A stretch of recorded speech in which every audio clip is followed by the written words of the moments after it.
Thank you for this part. What they had not factored in, what they were constitutionally incapable of factoring in, was the cost of being on the wrong side of someone who has nothing left to protect. Because there is a very specific kind of dangerous that a person becomes when they have been stripped of the things they use to be careful about protecting. There is a freedom in having had everything taken that makes the truth cost exactly nothing to speak. It'll get bullshit and it ain't worth it. Oh yeah, you have shelter, not necessarily. Stupid ass, fuck ass bitches. Let me explain what I mean by that. Before the strategy deployed against you, you had things to lose. Relationships you wanted to preserve. Perceptions you were invested in maintaining. A version of peace that required you to keep certain truths quiet. Not because the truths were shameful, but because speaking them would have required a level of confrontation you were not ready for. A burning of bridges you were still hoping to repair.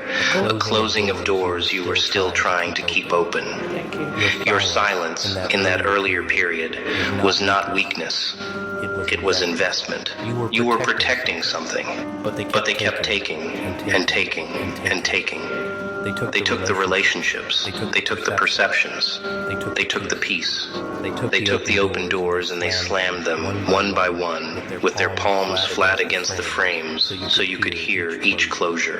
And at a certain point, a very specific tipping point that feels different for every person but is always recognizable in retrospect, you stopped having things that could be taken. And the moment you stopped having things that could be taken, you stopped having reasons to be careful. You became, in the truest possible sense, free.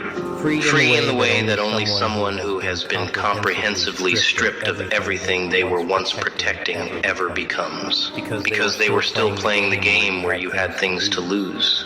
Their entire strategy in its final phase was built around leveraging those things against you, apply enough pressure to the right relationships, the right perceptions, the right opportunities, and you will maintain your silence indefinitely, rather than risk losing what's left.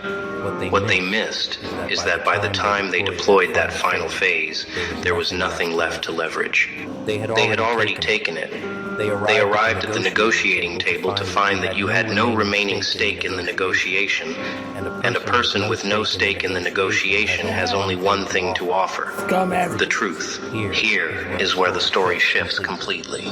Here is the moment the entire dynamic of the last... Well, I guess what truth is it's just a bunch of scum ass, greedy, goddamn selfish pieces of crap. Jealous gates or something. What the fuck? The fucking idiot, scum ass pieces of crap.